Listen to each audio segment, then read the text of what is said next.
Hukum membayar zakat fitrah dengan uang yang takarannya beras haram, dan pendapat tersebut tidak ada dalam salah satu mazhab yang empat.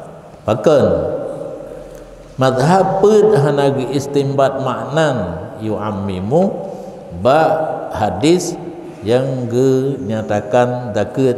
Mazhab yang pun lagi tulis yang hina deh cara Imam Syafi'i. Nah yang hanam tulis yang ki lu begah tabi lu surah hanam tulis. Nah dengar ya lu begah hanam tulis. Imam Syafi'i bab put pupuk pun limang orang. Limang nah. Gandum, kurma, anggur, langla, syair, akid, limang. Lagi mu tulis limang macamnya hanjit pulain kun mazhab yang put. Maka hana tentena yang laginya bak nanggro, yang lain bohyum. Tapi yum ada yang limangnya. Lang limangnya hanaruh arus. Maka waktu ke leurung tengah-tengah hadis Nabi hanaruh berge. Betul. Walaupun yang kenyan lawan tanya. Berarti menyo tabuh fitrah ngan ber hana dalam hadis. Nah hadis limang perkara hanaruh berge.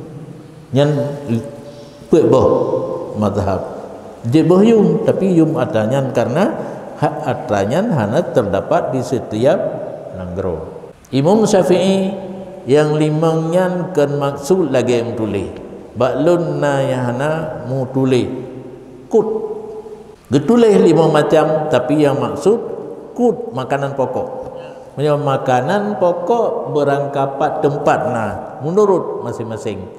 Coba hagiana jagung pi nah hanjir bohyum nya di Syafi'i harus kut karena kut merata tempatnya hanjir boh harga. Bedah tu pendapat yang salah harga ber. Sedangkan urang yang jidboh harga hanaruh ber dalam. Urang yang pertama ber melalui kut yang diistilahkan dengan istinbat maknan yu'ammimu hanjir boh yum harga.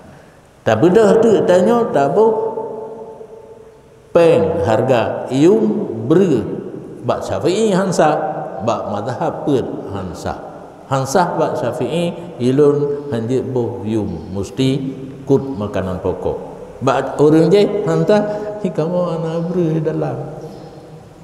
Yum yang dia bak kamu yum put limang macam guna. Maka itu bilah istilah paling put mazhab. Artinya amalan orangnya hana itamang dalam mazhab put. Menyelagi yang dah berah hai kap ba oleh orang. Datanya mbak Syafi'i bu tanya hansah karena hanjir bu harga. Tadang ba orang je hilang hana ber. Limang perkaranya naruh ber. Yang pertama ber istimbat Imam Syafi'i, yang limangnya nah makna yang umum.